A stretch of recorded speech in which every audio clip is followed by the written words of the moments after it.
Well, thank you for being here. Go ahead and state your name, what mason contractor you work for, and what year you are in the apprenticeship. My name is Kay Hamilton. I currently work between two companies, Western Specialty Contractors, full-time through the main season, and then winter I'll be working for Seedorf.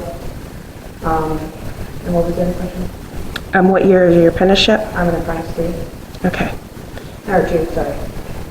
Why did you choose the BAC apprenticeship? Well, I initially started with Local 177, and they had me with the asbestos abatement, and that was kind of a tough, especially on your body, and I have 4 kids, so I wanted to be there for them. So I made the switch after they signed me up with Western, and then switched to the Bricklayers Union.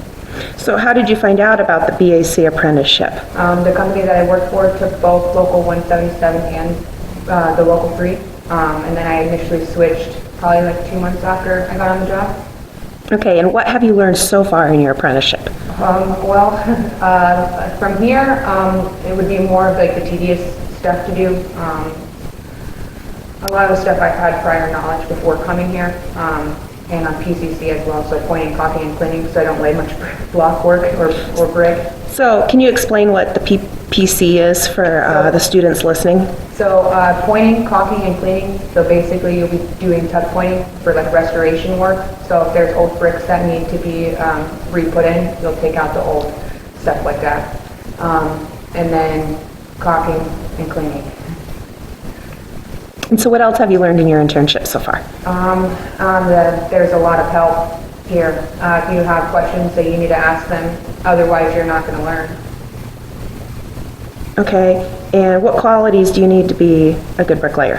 You have to be on time, attentive, you got to be willing to learn, you got to be somewhat physically attributed. I'm not physical myself, but I do as much as I can when I can. If I don't, then I ask for help. Okay. And what are some of the benefits you see of being part of the union and part of the Bricklayers Union? Well, as a mom of 4 kids, the health insurance is probably one of the best kickers. You work 350 hours every quarter, you automatically apply for the following quarter for your benefits, so I'm hardly ever without benefits. Okay, and why would you encourage high school students to go into the skilled trades, especially bricklaying? I encourage all kids coming out of high school to join a union, because after 30 years, you're vested, fully vested.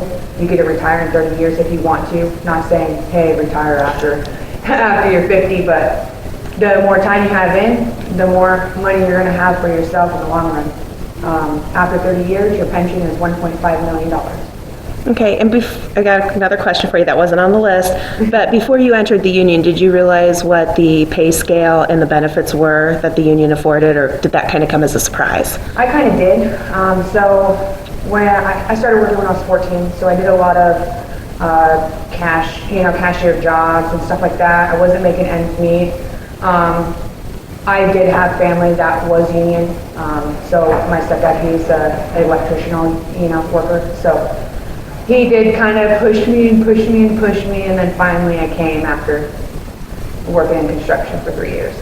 Okay, and was there anything else you want to add or talk about or promote with BAC apprenticeship that some of these kids might not know? A lot of people don't understand that there's a lot of women that are now coming into construction. That is a big thing. Women can do as much as a man can do, regardless, as long as you put your mind to it. So that's one of my big things. And another one would be, sorry, what was the question? Just anything you wanted to add that you wanted these students thinking about a career as a bricklayer to know? Oh yeah, just go ahead and sign up.